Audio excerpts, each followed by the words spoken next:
Now, in the past year, there have been some laws, and this just goes to show you where America is headed. Morally, we're headed downhill.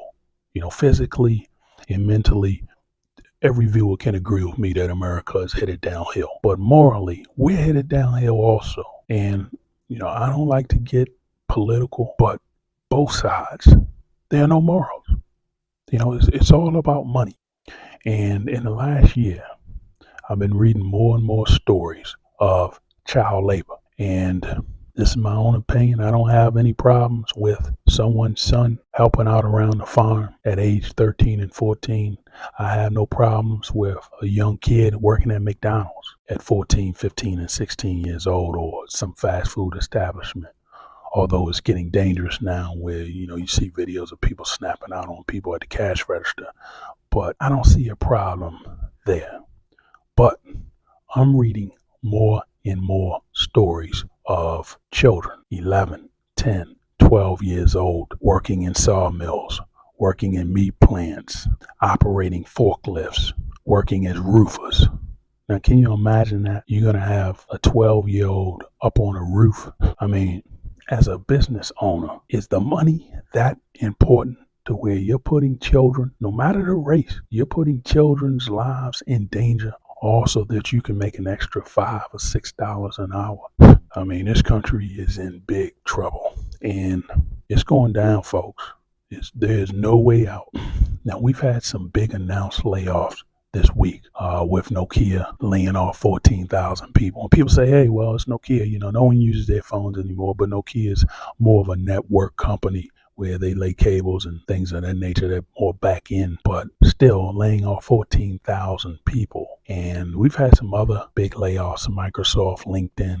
Some of the big tech companies are still laying off thousands. And there are a lot of companies that, many people have not heard of that are closing up in small towns.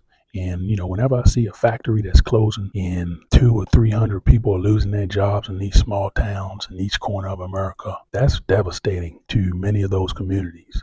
And it's nonstop. I'm seeing those announcements every day.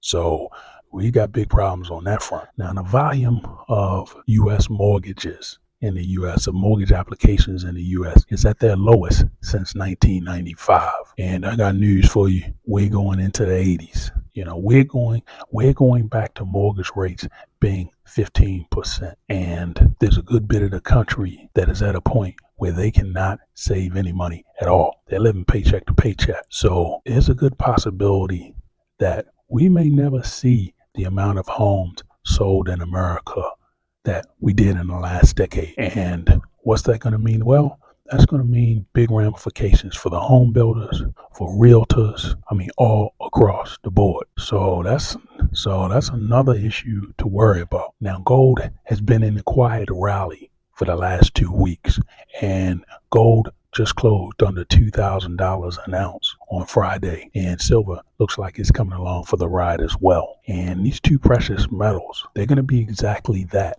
to hold precious, because these are one of the only assets right now that are not going down in value, that are stabilized and will very likely appreciate with these geopolitical tensions and wars and skirmishes happen all over. So I could see gold perhaps breaking 2,100 before the year's out, and we're going to see silver move back to that $25 and $26 an ounce level before the end of the year. That's my thinking. And if not, well, it's still something to hold for the long term.